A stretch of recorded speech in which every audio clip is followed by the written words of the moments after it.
Officer for Workforce in the state of Vermont.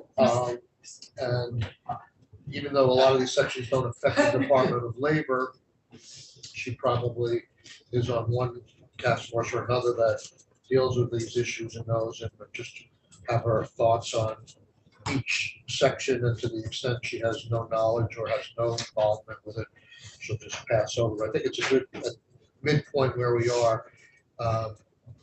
This is a good point to just go through the bill again. And one of the things that I mentioned in my note to you last night is that we still have control over this bill and how we want to spend this money. Even if we agree to the amount of money that's going to be spent, we don't have to accept the House's version of how that money is spent. We can move money around, we can create new programs, we can delete things. So this is still a very live bill. This worked out. The only way to really do this, given where the budget was being put together, is that the Appropriations Committee, whatever they do, is going to make reference to 703 and the amount of money we can spend, but it will be spent in accordance to whatever 703 looks like when the governor signs it. So I assume we will do things different than the House. It will go to conference committee, and then it will go to the governor in terms of workforce bill. So this gives us another 6 working days to look at this. And as I said, I've got approached by Jim Lyons to make recommendations on the stuff that's healthcare related. Brian Campion has come to me and complained that there's nothing in this bill for teachers, and they have big retention problems and recruitment problems. Right. And fortunately, he said he has another vehicle where he's going to be able to deal with it. That affects the ed fund, so it doesn't have to come from the bill. We've actually had a number, Sarah, and I'd love to have you talk this, because you may be addressing this in other areas, but in GovOps, we've heard from EMS and public safety, firefighters, all of whom also are having a huge recruitment issue and huge loss of workforce. So if you would touch on what if I will. In your bailiwick or anything that you see in this bill addressing particularly our public safety, firefighters, EMS crowd, that would be helpful. Right? I will. I made note of that, and I also made note of teachers. And when we go through, I'll point out teachers too. I would say that those 4 are ones in particular. I mean, there are tons of others, but McDonald's workers. McDonald's is stepping up to the plate and at least paying a lot. I think we should let Sarah. But this is a problem that affects the entire economy. There's no employer that you are able to touch that does it. And as we continue to expand the, in effect, incentives offered to individual groups, the question is, at what point do we go beyond what we ought to be doing? Because we then are in effect not supporting everyone else as we support selected groups. Question is, do we balance? Right. I think Sarah's right there. Answer that question. Sarah's ready to rock and roll. Okay, so let's just start on section 1. Okay. So section 1, I only have a few places here. What I'll do, I think the chair just prompted me to say on sections where I don't have any specific interest or comment, or we haven't been involved, I'll just note that and we'll keep moving on. Okay. So in section 1, the appropriation to UVM Office of Engagement for the Forgivable Loan Program, we don't have any particular involvement in that. The only note that I'll make is that when we're counseling individuals on their future prospects, this is frequently a challenge, loan forgiveness. I, for one, have been a champion of that for many years. But I will note that in 2013 on the books, the legislature did pass the Vermont Strong Scholar Program, and it was never funded. It's very similar to this. So I'll just note that to the committee, that there is something about, an amount of loan forgiveness over a period of time. You do have statutory language here, something for you to consider as you work through that detail. Number 2, the skilled meat cutter training and apprenticeship facility, very much in support of that. We have been working with VTC to both support the meat cutter apprenticeship program as we would reinstitute a meat cutting program. Currently, it's a training program. Some of the challenges we've had is with the current meat cutters, the employer sites aren't, I wouldn't say they aren't willing, but it's not conducive to bring in apprentices on site, where usually apprentices would be on site. So this really is a way to create a facility for both training programs and apprenticeship programs. So we are certainly in support of that. The New American component, the $500,000, a couple thoughts on that. One is a very quick update. We've been working extensively, and by extensively, I mean at least a meeting or two a day with Tracy Dolan's office and with USCRI, AALV, ECDC, which is the other new organization down in Southern Vermont, on how we can better support from the federal perspective, the employment needs of new Americans, specifically this new group of Afghan parolees and refugees. So I think we're creating some new systems of both weaving funding and support, also including some of the Reach Up program, case managers in this process mapping. The one thing I'll note is when I asked Tracy Dolan about this, we both agreed that if her office were to receive the funds, we would certainly coordinate to make sure that anything that we would be funding to support for employment would be separate and different from what she may have funding to support. Or if we were to receive money, as had been proposed a few years ago, that we would coordinate the way those grants were dispersed to be in alignment with her office. So I am in support of that. I think we feel we're in a really good spot. The funding is certainly will be put to good use. And the last thing I'll say is an emerging issue that is coming up that we're working to try to address. It won't be a short-term solution, but more of a long-term one, is the ongoing language needs of new Americans. There are a variety of organizations that can support some of the first level of English language learning, but I think we're trying to find solutions for these new Vermonters who are moving here, who will continue to need to improve and support their continued access to English language throughout the state, not just in Chittenden County. So that's section one. Can I just go back to Sure. First $2.5 million? Yep. Is this something that you're aware of? That I don't know that we asked VSAC about this, but and we certainly haven't had the UVM Office of Engagement yet. But is this a commonplace strategy to get people to stay in state, to say, okay, here's $5,000, essentially a grant if you commit to staying? This is new. It's new here. This is, yeah. Commonplace around the country, or? Yes. Yeah. So many states are taking on different ways of, so there's two things you'll see, because there's a loan reimbursement section I'm going to support later on. Loan forgiveness is very different. And I do think you should talk to VSAC and UVM, because loan forgiveness obviously implies that you need to have a relationship where you are in the position to be able to forgive those loans. And it really depends on who that borrower took out the loan from. I encourage everyone I know to take out federal loans, because you have a greater likelihood of having those be forgiven in one way or another. So if your loan is, they can't forgive federal loans as far as I can tell, but I am not the subject matter expert on this. But it is a strategy that other states are using. They're targeting occupations, and they are also struggling with how state systems of loan forgiveness correlate with the federal loan forgiveness programs. Because if you're in public service loan forgiveness, almost everything from nursing to teaching to firefighting to childcare to working in state government qualifies you to have a reduced payment and ultimately forgiveness of some form. And just in the math, I think if I'm right, this equates to 500 forgivable loans in the whole state. So this is one-time money. That's not much. Yeah. Okay.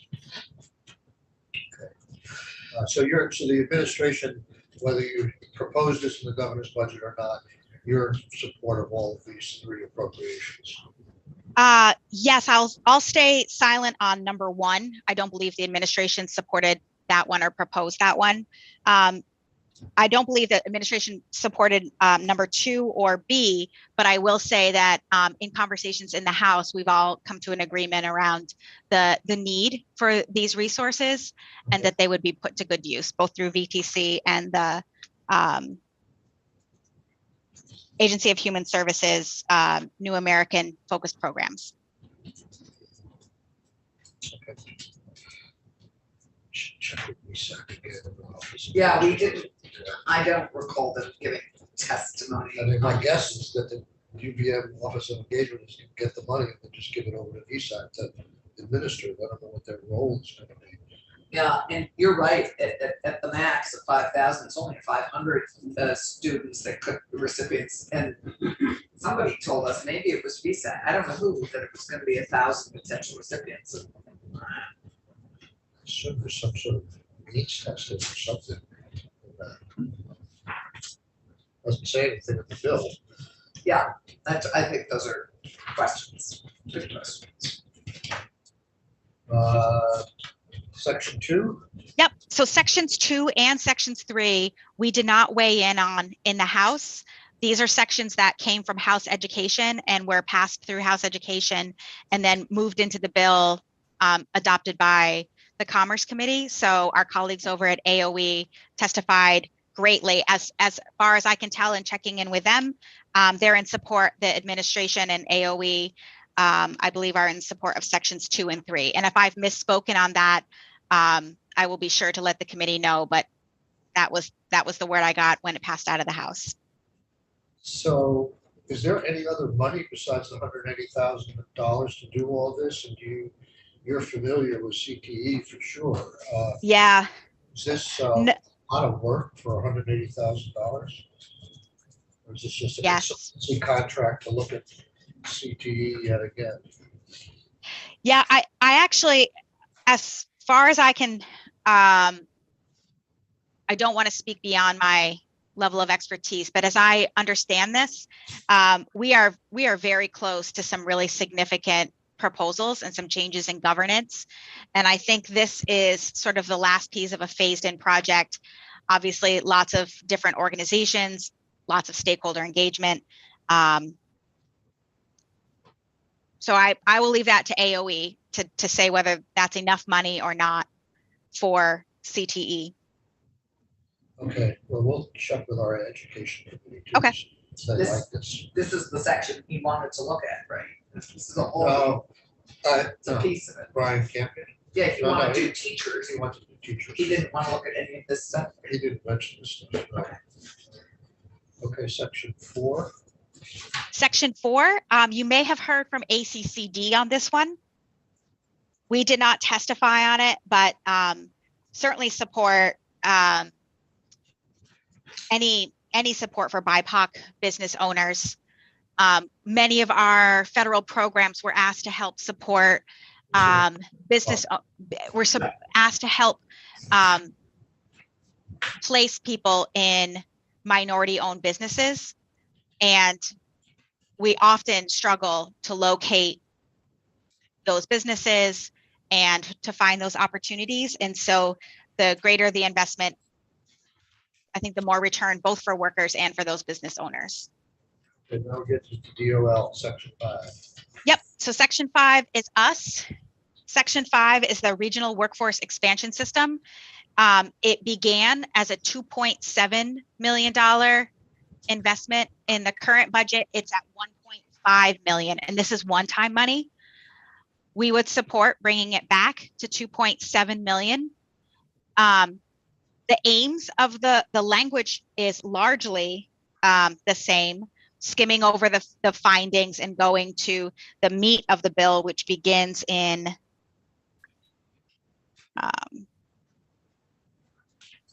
Part B, on page 8, Part B. So what this truly does, if I can summarize it, and you can ask me questions about the details, what this does is this finally places positions We were asking for 8 positions. Now it is down to 4 positions. This takes, we are finally asking for positions to do the work that the administration and the legislature have agreed the Vermont Department of Labor should do over the last 6 or 7 years as we've continued to update the green books. This would put our staff right into communities and organizing systems that are very similar to what used to be known as the WIBs, the Workforce Investment Boards. It's not precisely the WIBs because the purpose of this isn't to simply convene stakeholders on a regular basis. The purpose of this is to take highly qualified individuals who have skill and talent. They will be recruited for their skill and talent and connections to the community to be able to work with local CTE systems, local employer and employer stakeholders, training provider partners, and the service delivery networks, and solve local problems. That's it in a nutshell. This money provides resources for positions and for that work, for regional planning, and also for the development of localized data, information that is specific about what those regional needs are so that employers can have their demand openly surfaced and all the service providers, including probation and parole, local areas, the local community action agencies, voc rehab, reach up, et cetera, that Vermont Department of Labor would coordinate all of those individuals as we're already supposed to be doing under the regulatory structure set forth. This provides the person power to be able to do that work and regularly solve those problems and answer the data questions that are being asked over and over. So these 4 positions, 3 workforce expansion specialists, are they designed to be hands-on with potential employees, or are they supervisors of other people that are doing this work already? That's a very good question. So first, the 3 people who are workforce expansion specialists, one will be in the north, one will be in the central, one will be in the south. St. J. Rutland and Brattleboro at the moment, right? Though that's the targeted area. Those are the targeted communities for the first round of investments. Yes. I don't anticipate that they will be supervising employees. I anticipate that our current regional structure, which is largely federally funded and is really about service delivery, has a hierarchy with a supervisors and regional managers who deliver the services of our programs. This individual would be part of the workforce development team, but not under the hierarchy of service delivery. They stand to bring their colleagues at VDOL, but also the similarly situated service providers and other state organizations and nonprofits who we partner with to the table, in addition to the private sector partners. So they wouldn't have the obligations of supervision, but they would report up on the work that they do to one of my assistant directors, which would likely be Jay Ramsey, who's our new assistant director and will be spearheading all of our career pathways work. So how does this in any way relate, or would there be communication? I mean, the ACCD has asked for like 12 positions to contract out in the communities for retention and recruitment and publicity and marketing. I mean, it's all about workforce capacity, but is this in any way overlapping or duplicative, or how does it get coordinated with that? So I'm not aware of the 12. I'm aware of an ask from the RDCs for 12, and I don't believe that's supported by the administration. The RDCs have asked for 12 positions to largely do very similar work around workforce development. We don't support that. We support coordination and alignment, but the way that the proposal has been outlined at this time tasks those individuals with a lot of the duties that the legislature has already assigned to the Department of Labor. And so that would not be, if what you're speaking of is adding 12 positions to the Regional Development Corporation Network, that is not what we are in support of. One of the reasons that we feel strongly about this is that we have underfunded our state employees and the support of those positions. And by taking that capacity and that work and putting it outside of state government, we're stepping aside from the accountability model that state government has to you as a legislature, to the administration, and to the people of the state of Vermont. So when you ask us for metrics or you ask us to report on the things that you've done, we have a duty to do that. And we don't always have performance. I don't see where that connection with a performance contract outside of our agency would work clearly to be able to produce those results. So Sarah, to go back to your ask, so in the bill is 4 positions, which also I think I'm going to infer from your testimony is continuing to under-resource your department, and that what you're hoping for is an opportunity to prove over a 2-year period that you can actually deliver on these local connections and build a system, a go-to system for solving local problems of workforce needs and using all the resources DOL has at its tentacle tips. Yes. Is that what I understand? You said it much clearer than I did. No, you never spares you.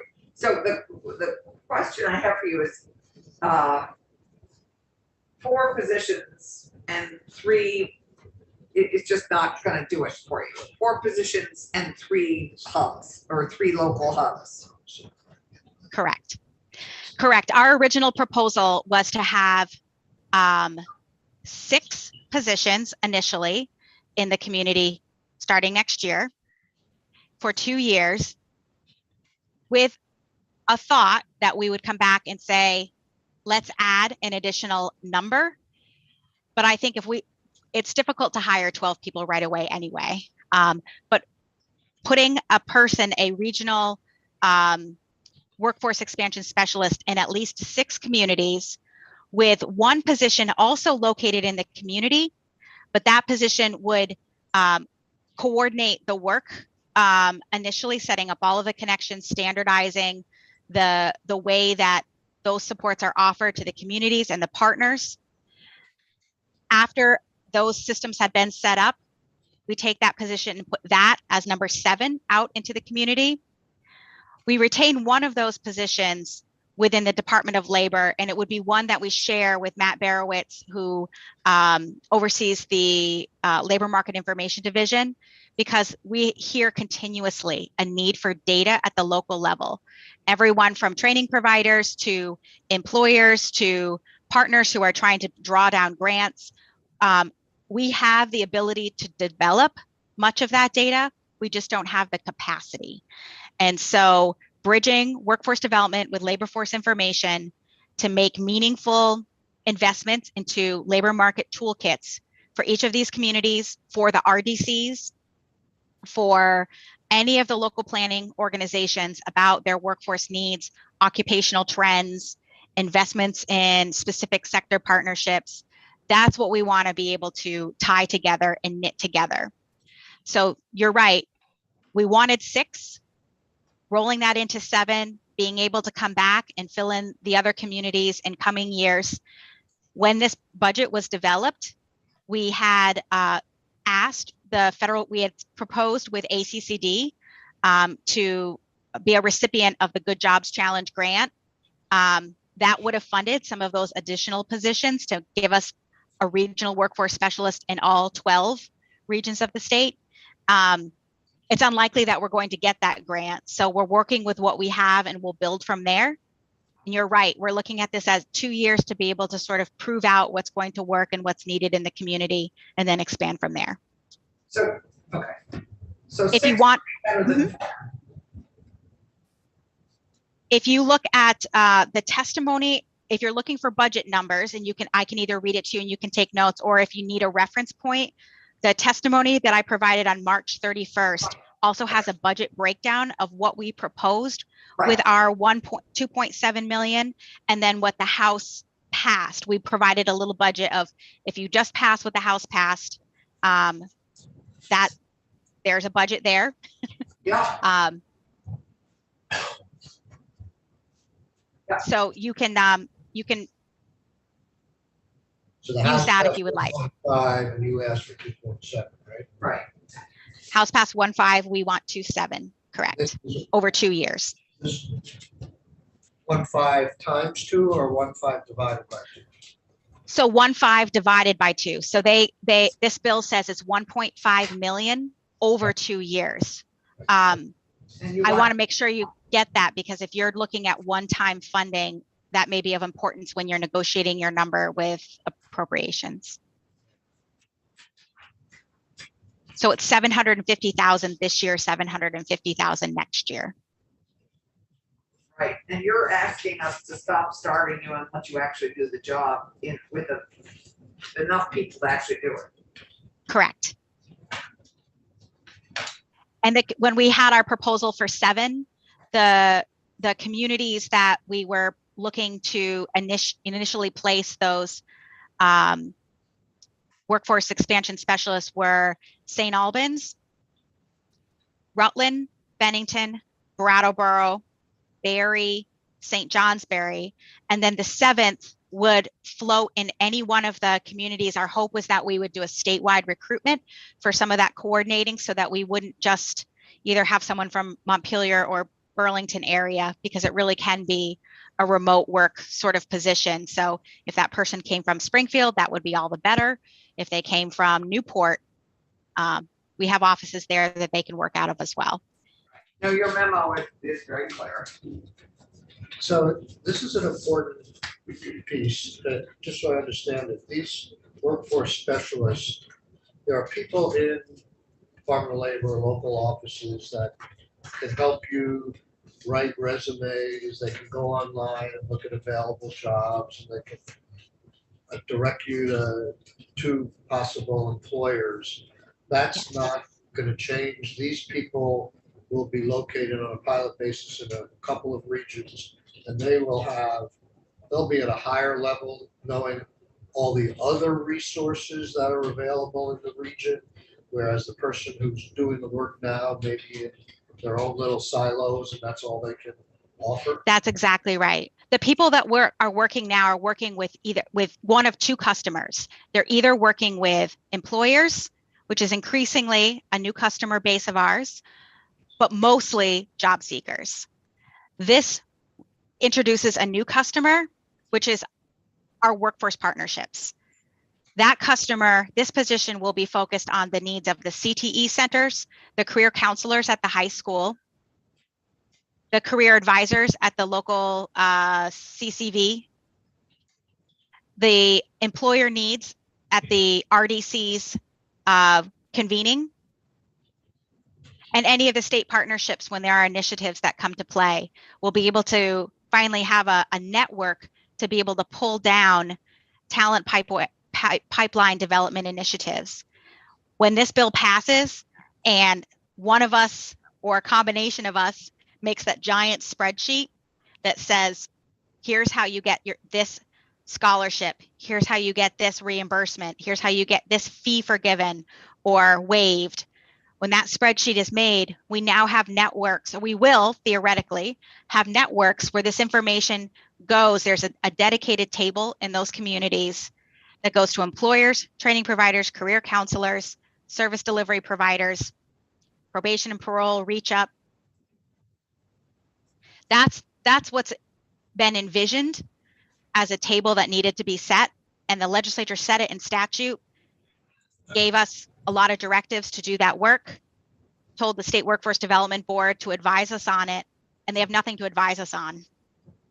Because we have all, right now, my entire, I have 16, roughly $15 to $16 million in workforce development through the Department of Labor. And $180,000 of that are salary dollars available that is not federal, that is not otherwise obligated. So any of the state work that isn't associated with the federal programs, I have about $86,000 in salary. That's about 1.5 FTEs that can do the work of administering any state level activity. This is an investment that will significantly turn the tide on being able to focus on Vermont's needs and not federal program directives. Got it. Okay, see, please. So I guess like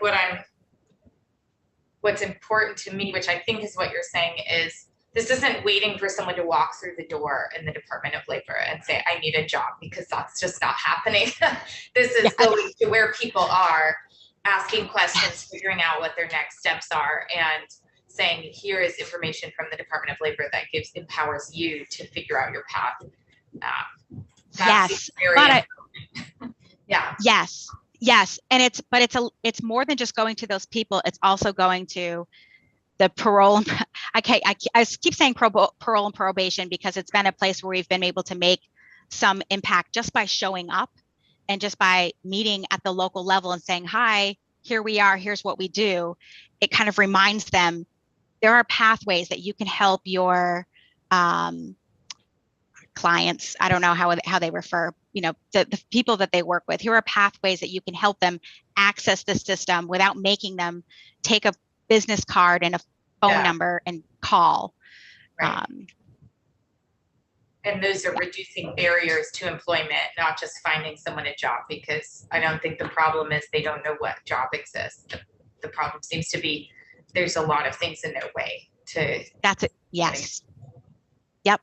Or they've tried a few jobs. I think that right now there are a lot of individuals who previously had barriers to employment, and we would see them as sort of perpetually unemployed or going through this cycle. Now they start a job, they have something comes up, a relationship breakup, and they don't show up for work day one and then day two. And then the employer says, well, you're not committed, and they lose the job. And then they are down on their luck for 6 weeks, and then they try another job and something else happens, a car breaks down, and they become discouraged because they can't keep a job. And now their resume looks really terrible. And so I think we're finding the barrier isn't getting into the job, it's being able to keep a job and being successful at it. So you're not sort of stepping on your own toes every few months. I just want to ask one more question.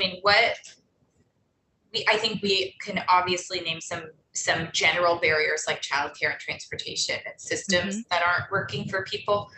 But is there a sort of emergency need for people that if you could fill would help a big chunk of people, that they don't have enough money to fix their car, they don't have, professional clothes, or, besides the big system, big ticket items, are there things that are like $500 or so that people need that they don't have?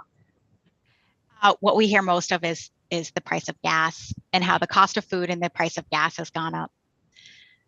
I know you mentioned transportation, and transportation was a problem before, but now it really is, what was making ends meet at a $16 an hour job, or I say making ends meet very, very loosely, but in some subjective views, they would say we're making ends meet at $16 an hour. But now I was traveling 42 miles a day.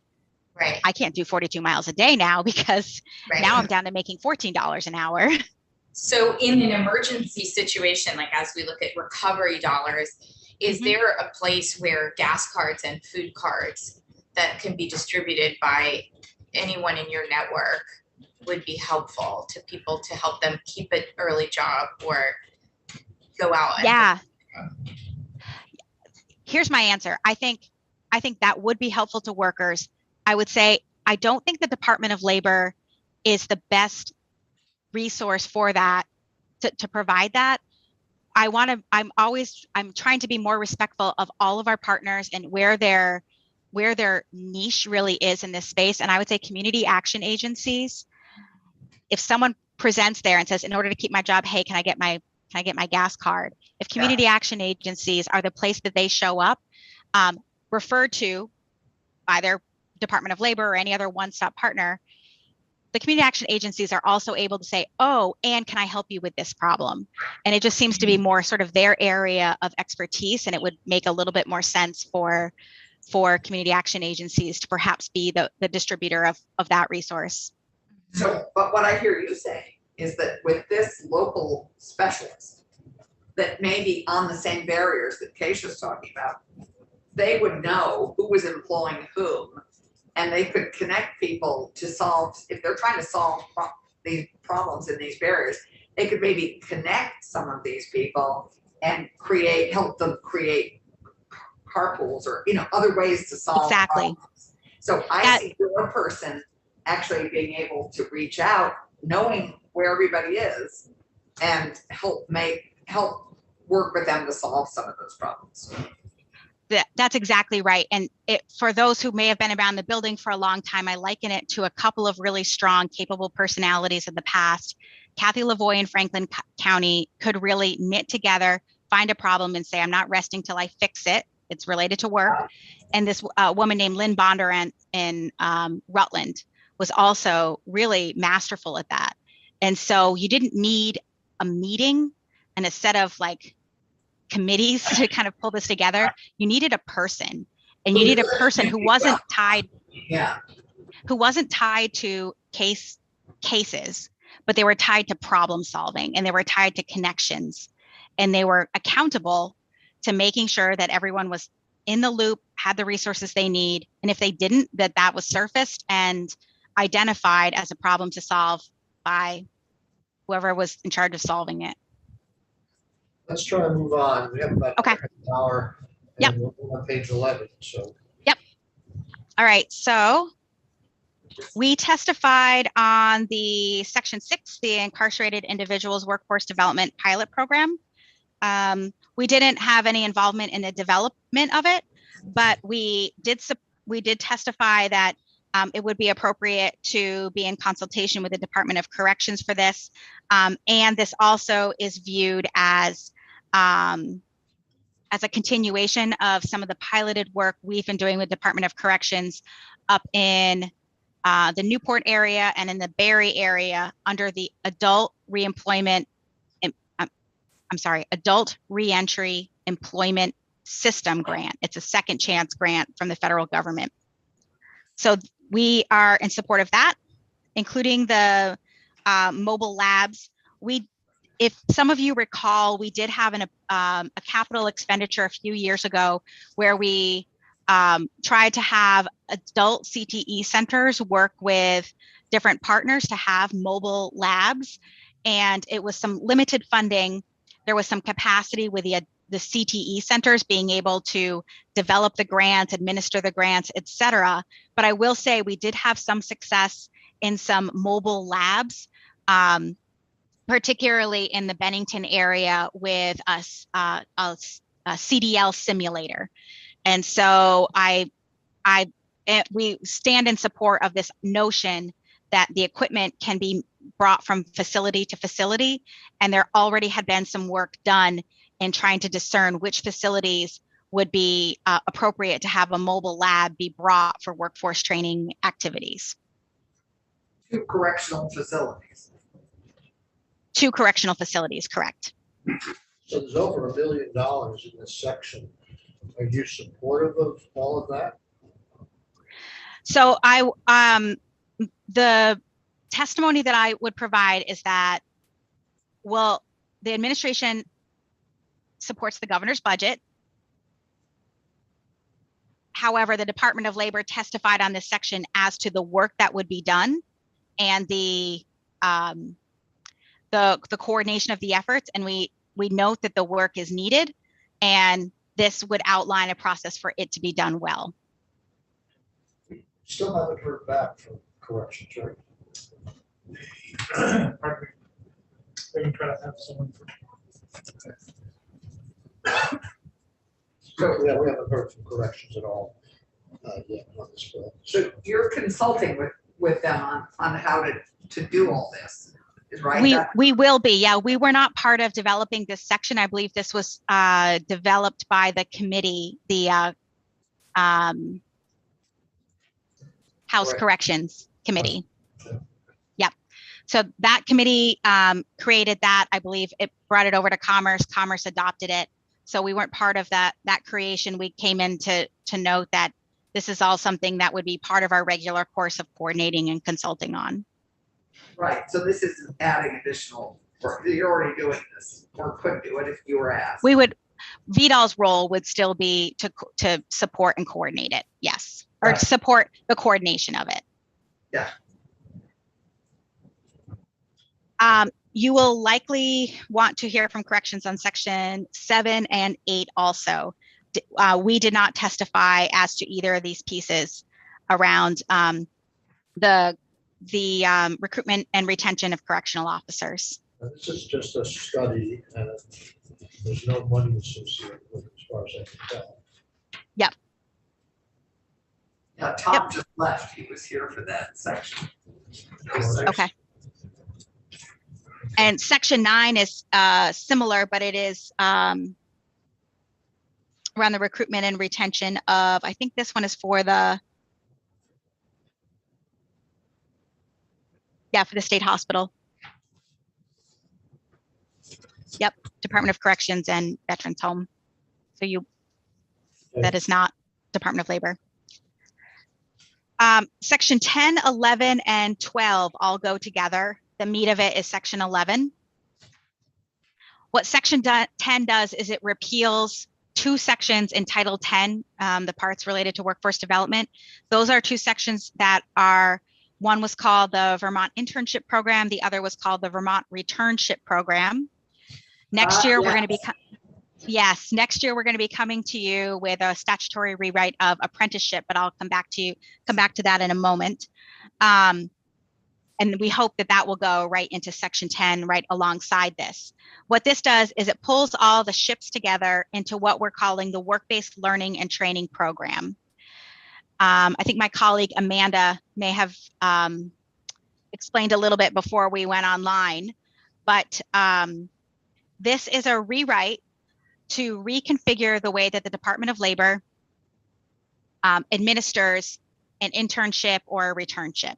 Previously, we just gave grants to small organizations, and what would happen is we might grant to Adaptive Ski Network, and we'd give them $25,000. They do a fantastic project for a couple of years around hiring a handful of interns. Almost always when we do these grants, it's $25,000 and an organization spends like $23,000. And then there's $2,000 that goes unspent, and that gets, handled through finance and a carry forward. So we've been managing about $350,000, $400,000 in internship grants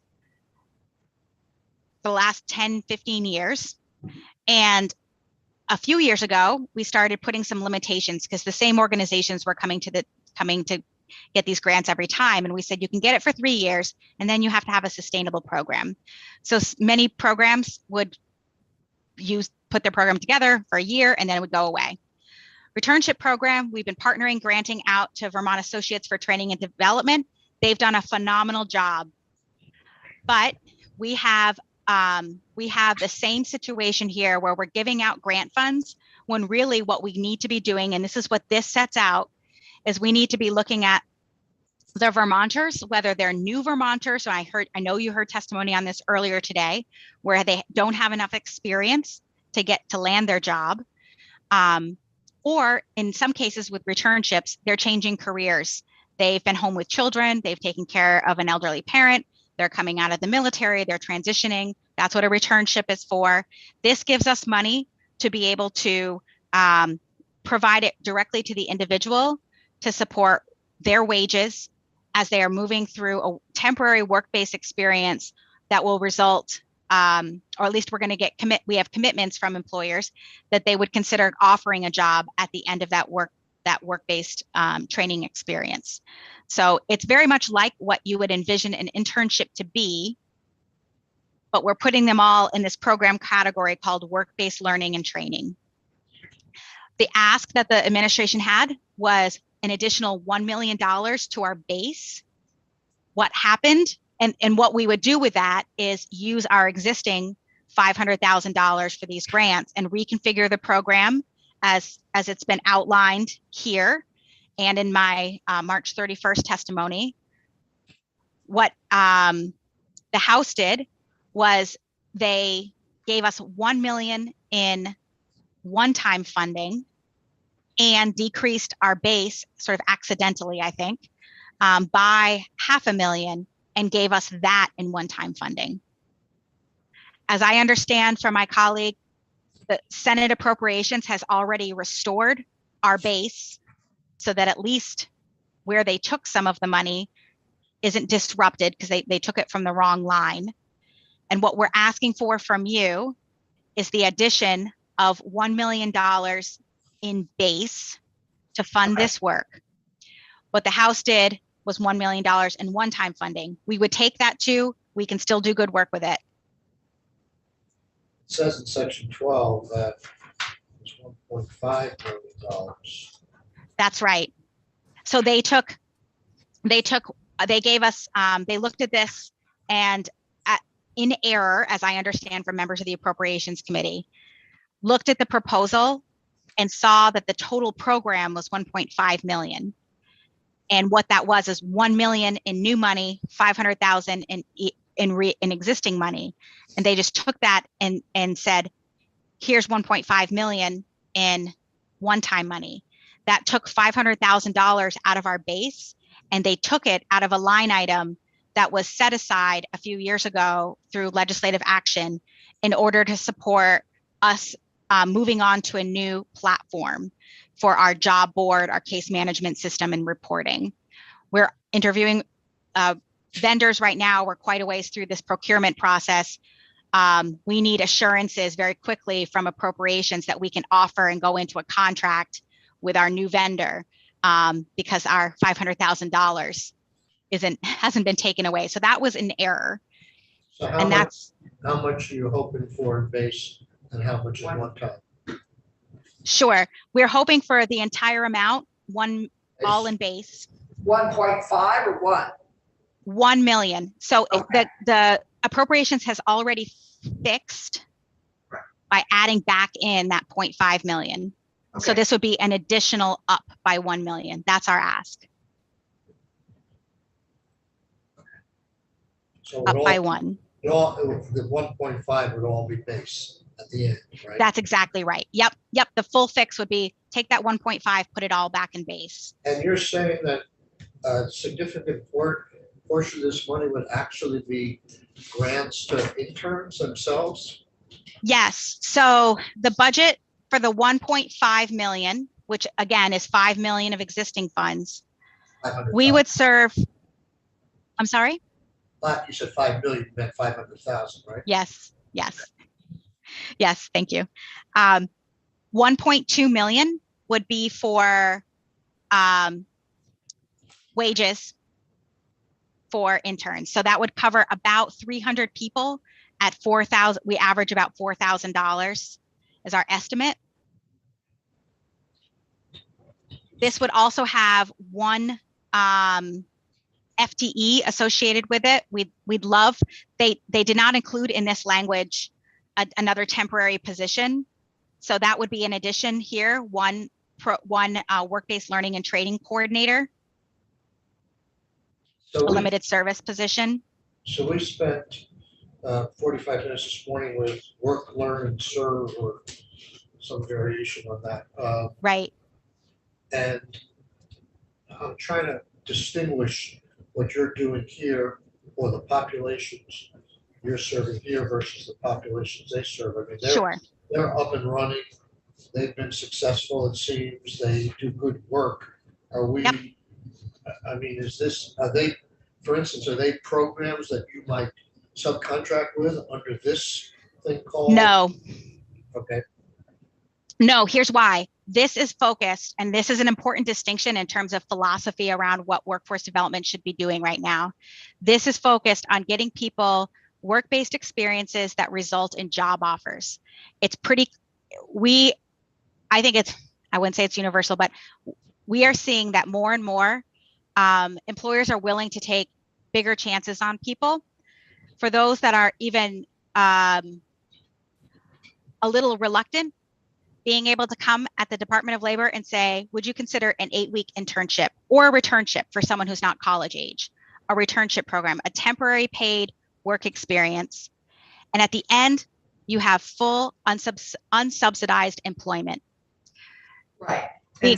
With wages. The experiences, and I would defer to them if they disagree, but as I have read the Learn, Serve, and Earn proposal, it's very much about some paid time spent in enrichment and career exploration that aren't necessarily at the end of this, you will have a job offer. I believe there are some job placement services that they include. I must say that we have struggled and have had to have conversations with some of our partners about whether a job is a job where you're trained in a certain credential, but then end up working at a fast food restaurant.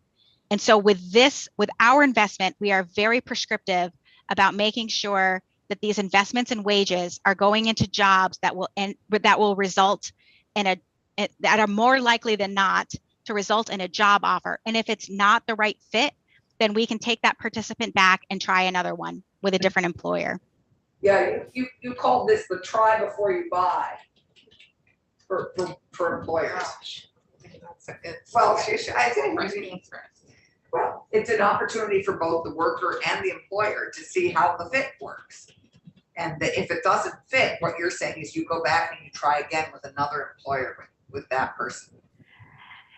It is. I couldn't quite discern Senator Rahm's feeling. It certainly used to be called to for 15, at least 10 years. I don't know if 15. The try before you buy. I have asked members to reconsider calling this try before you buy because I don't want these experiences to be some masked form of discrimination. Right. So I think we're struggling through what does that mean for an employer, and what does that mean for a participant. But if it does help someone to get a foot in the door and to get something that's meaningful on their resume and to have an opportunity to prove themselves when otherwise they wouldn't be able to do so, then that's really what the aim of this is. And the end result is unsubsidized full-time employment. Whereas some of the other investments are much more about career exploration and experience. Mr. Chair, I just want to do a time check because I think at least some of these folks are busy. I don't want to tell you to run your committee, but they might not have the time to come back. I just have to really. I've already told these folks that we're probably not going to get to them today if they wanted to stand by, and we could get to them. Okay.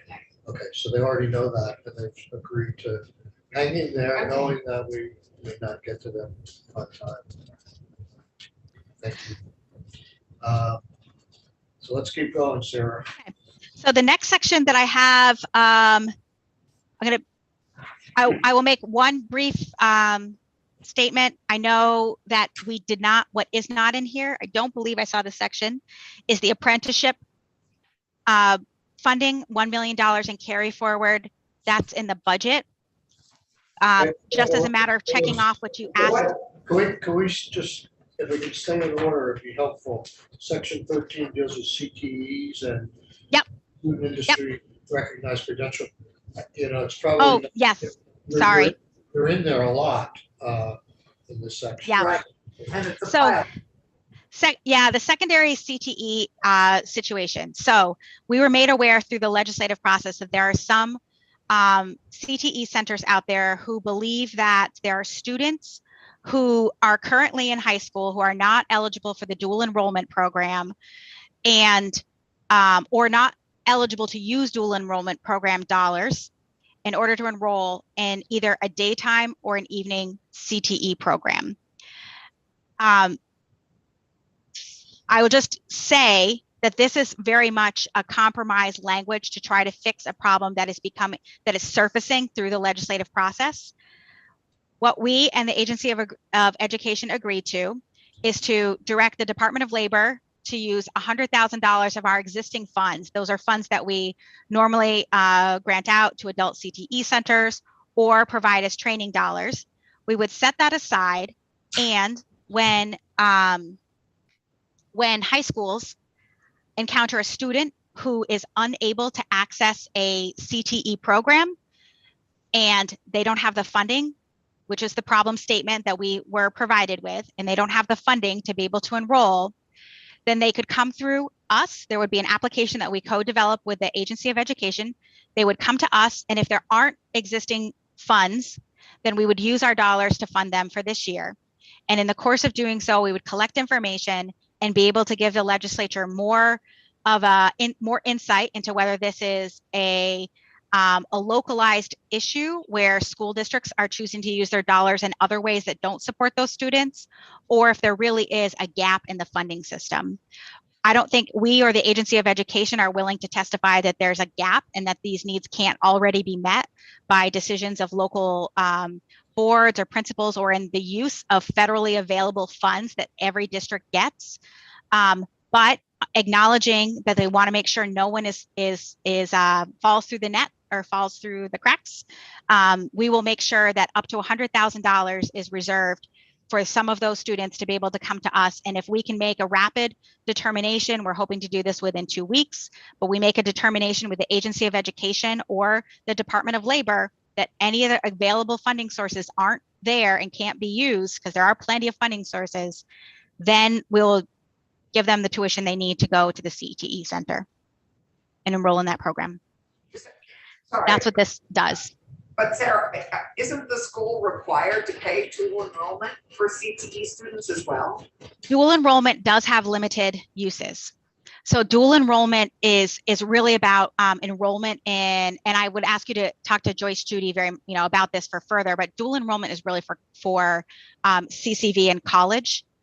There are programs called Fast Forward and other federally funded programs that are for high school students who want to go into a technical program or receive a certificate, go to VTC and get a certificate, or to any of the adult CTE programs.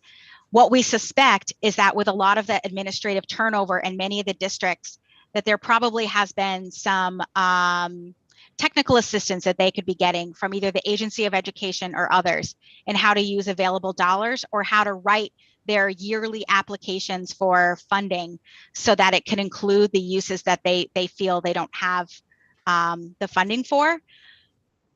We will stay open to some feedback, because if we are seeing a persistent issue this year, and there really is a gap that can't be fixed with discretionary funds. Every district has principal dollars that many districts in central Vermont use for just this purpose, for the flexible pathways investments in their schools. So we'll collect the information for you and make sure that all students, one way or the other, can access those programs, and then let you know if it's an ongoing problem that the state needs to make investments in. You're reporting back. There's a report back here. We are, yes. We're doing an interim report and then a final report. The reason for the interim is that by the time the legislative session starts next year, the asks usually are with seniors who are just about January, and then realize that they haven't enrolled in a CTE program. They haven't done something that they had wanted to do, and there's a course that they want to take. And so there's a good chance that a lot of that information will come to us when you're in the session next year. So we have an interim report and a final report. Oh, I see. Okay, there we are. Okay, let's go on to section 14. Okay, section 14, we propose with the administration. We're in support of. We did talk about it before. This is the Vermont Trade Scholarship Program. There are a few words that were added that I would just flag for the committee. We didn't weigh in on these when they were added, and they do cause a little bit of concern. The top of page 25, this committee and I had discussed what would be included in a building, mechanical, industrial, or medical trade. And this is where Senator Clarkson, I want to flag that firefighters, EMT, paramedics, et cetera, any certification in that realm, this would fall under that, including licensing fees, exam fees, and tuition payments for those programs. What was added by the committee was clean energy, energy efficiency, weatherization, or clean transportation. While energy isn't really a sector that's easily definable, I think we could be fine with saying if someone had a certification in energy, and we would try to make sure that they could get into the program and use the funds. That would include weatherization and clean transportation. I think the issue we have is that the words aren't, they don't really match with labor market terms. And we would propose changing that to energy and transportation. Transportation is a good inclusion that we do support because transportation includes CDLs. And we're currently trying to work to get many of our new Americans into driver ed programs and then eventually into some CDL programs, both in central Vermont and in the Bells Falls area.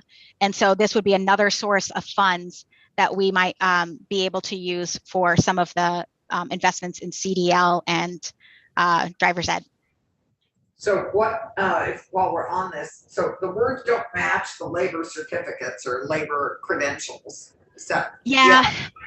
And But so if you were to write energy and transportation, that would- we have discussed, we've discussed with VSAC how they will interpret it, and because this is one-time money and we don't want to overdo processes.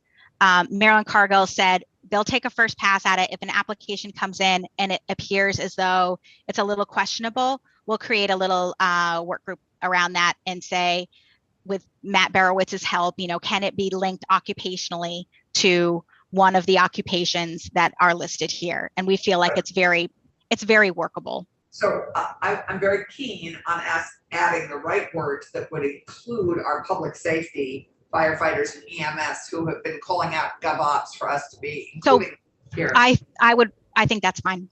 Would you get us the right words to coordinate so Yep. they're aligned with industry credentials?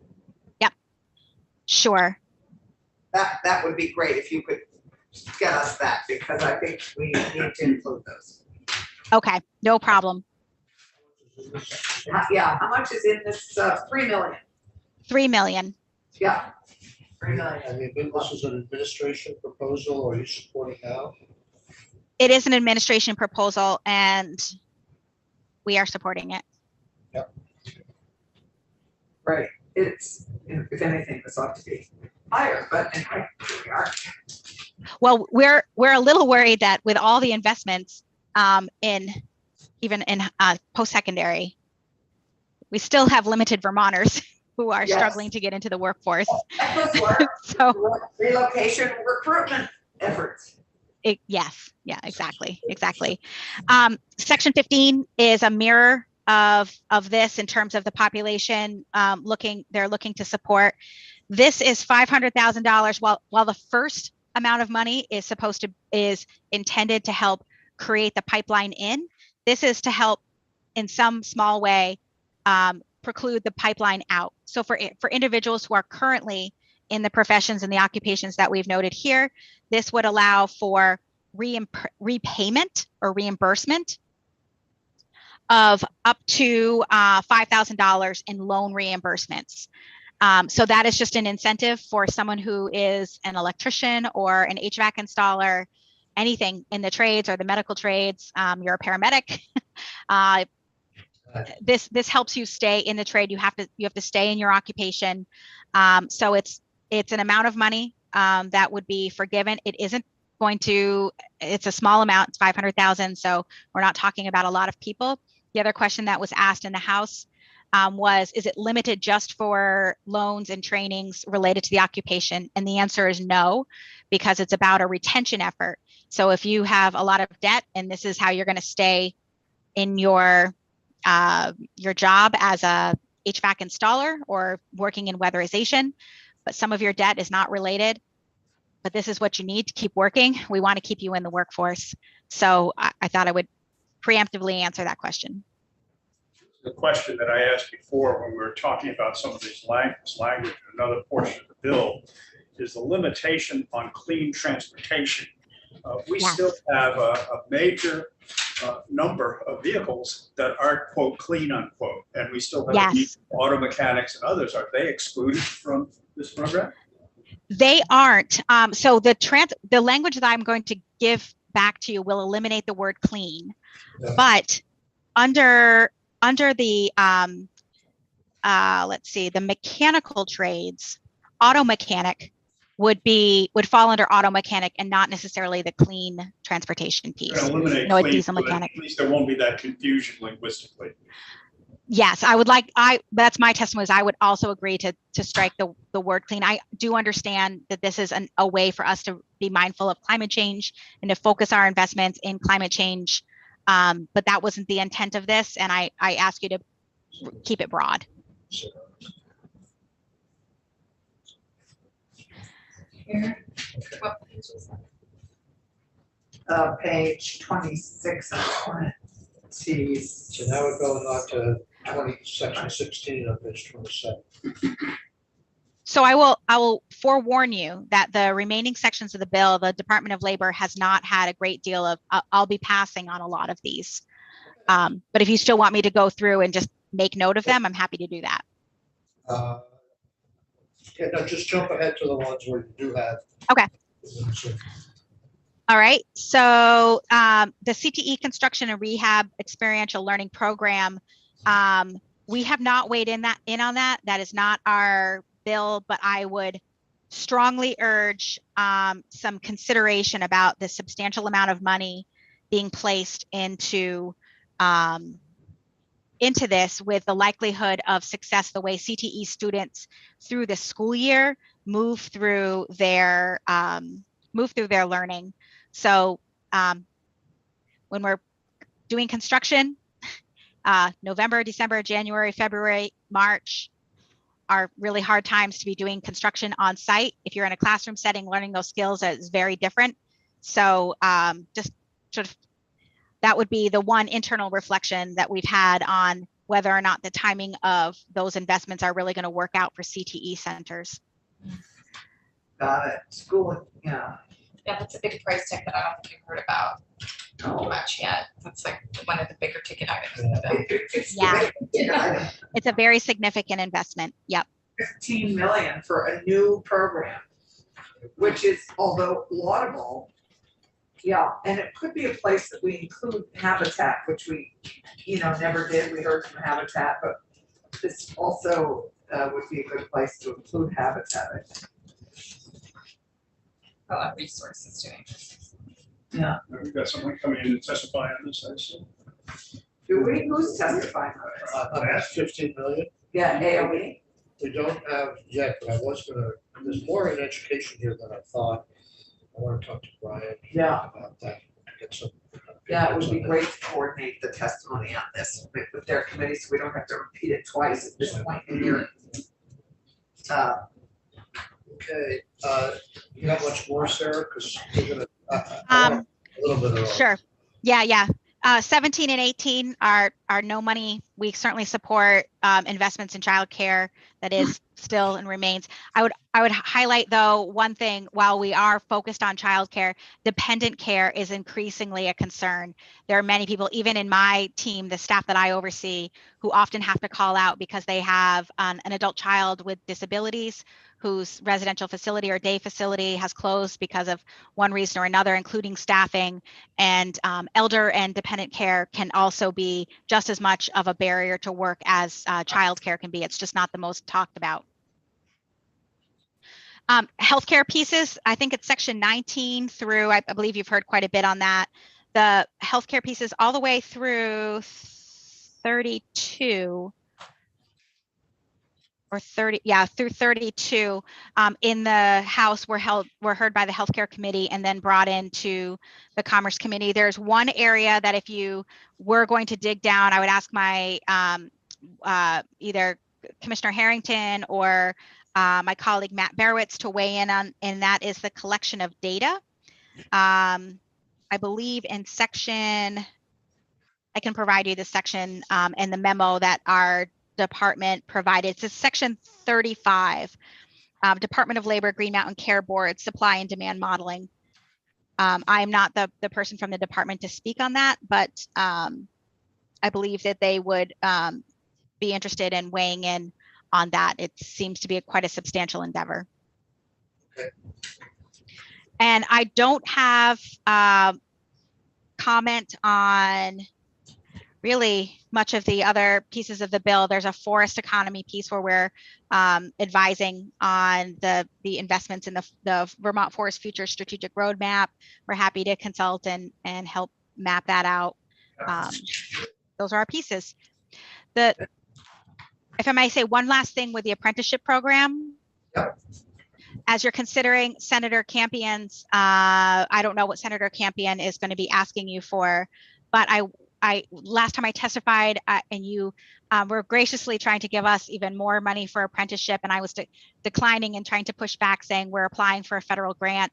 That grant is beginning to take shape, and I just talked with Jay about what is likely to be in it. One of the new apprenticeship pathways that we would like to develop, and we're working with the Agency of Education to do this, is a teacher apprenticeship pathway. So we would be seeking federal dollars to be able to map out teacher apprenticeships and hopefully align that with the licensing board. We would have the agency's support in trying to work that out, as well as paraeducators. Knowing that this is when are you going to know about that grant? It's due April 25th. The grant starts July 1, so it would probably be sometime. If it starts July 1, they're going to tell us June 30th.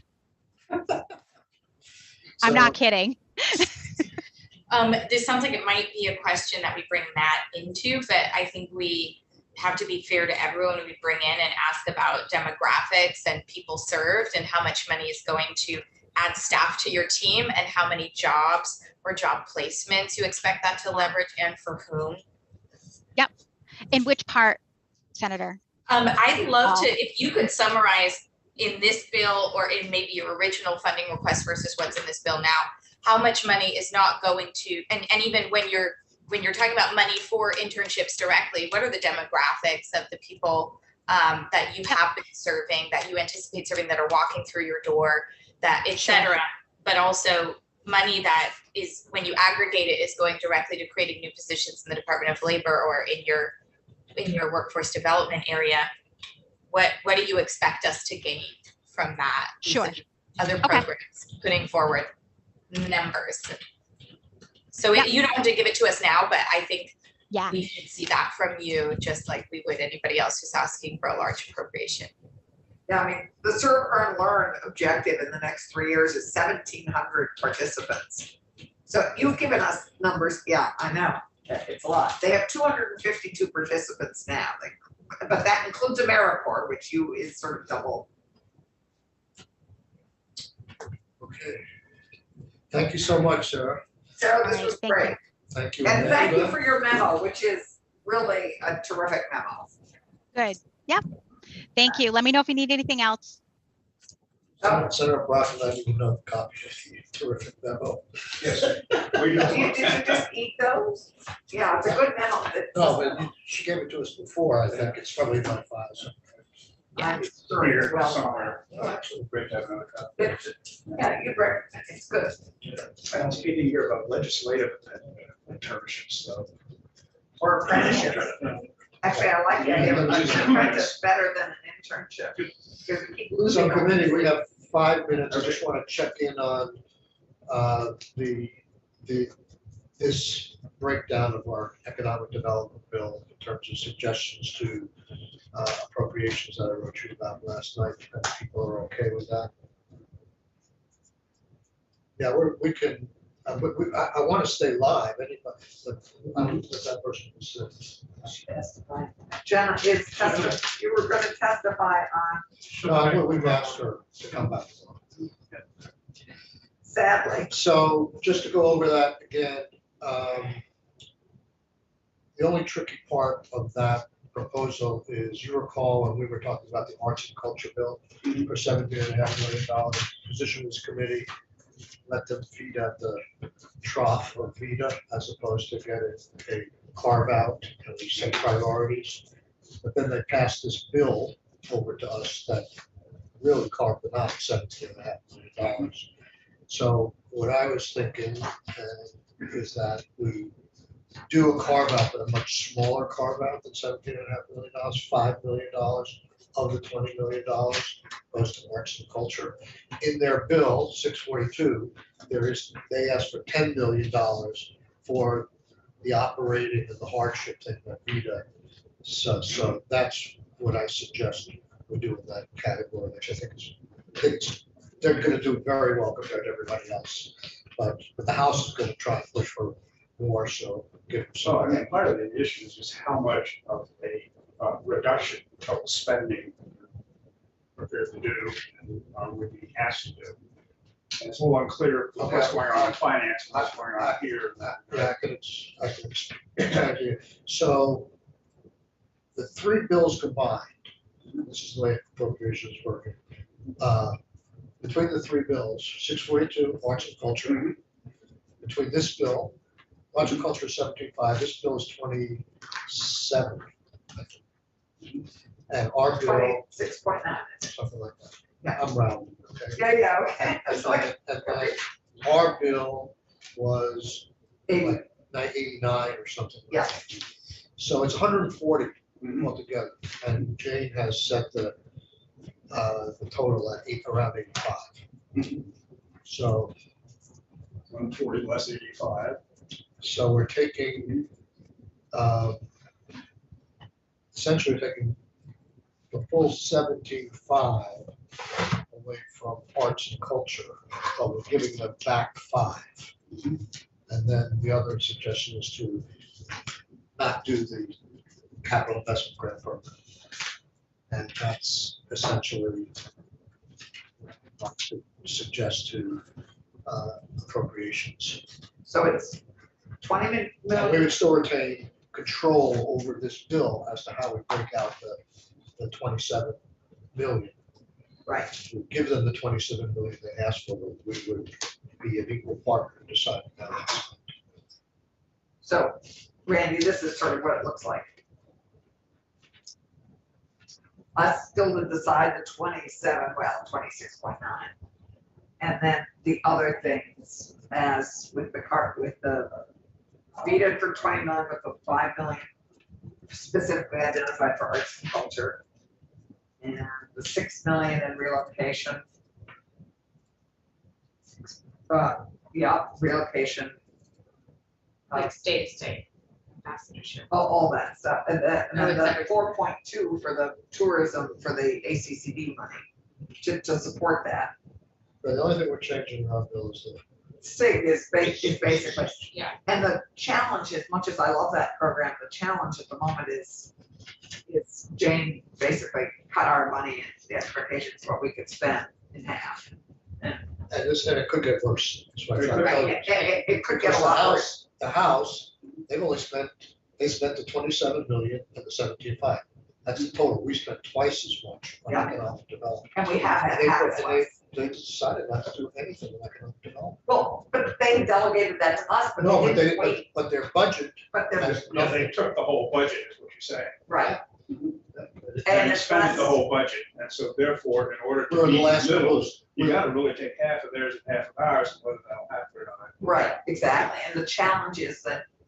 Through the conference committee. So SIG may come back in conference committee, but I think sadly for us to meet Jane's needs right now, and it breaks my heart, because I love that program, because I like looking forward as much as I like helping people recover, which is what we're really investing in here. This is, I think, sort of our final round on really helping the hardest hit sectors. We're struggling as hard as they are, recover more fully, but it doesn't give us that forward-looking investment in the businesses that are still recovering. So it's frustrating, but I wanna write down, for at least my purposes, the recap of what you're proposing. do you want to just make a copy of this? Yeah, but I wanna make sure I understand what I wanna make a copy of. There's a couple of items there that I don't fully. Okay, so we did My goodness, me here in Yeah. 1 minute. I'm going upstairs. Yeah, but she's right. But basically, the only change we're making to R159 is getting rid of the sick. Maybe if I get a Oh, yeah, copy we're doing all of this, and then you're gonna be here. Yes, I am. Yeah, and I'll chat with you once I should. Do you know where they are? Okay. What's the press conference?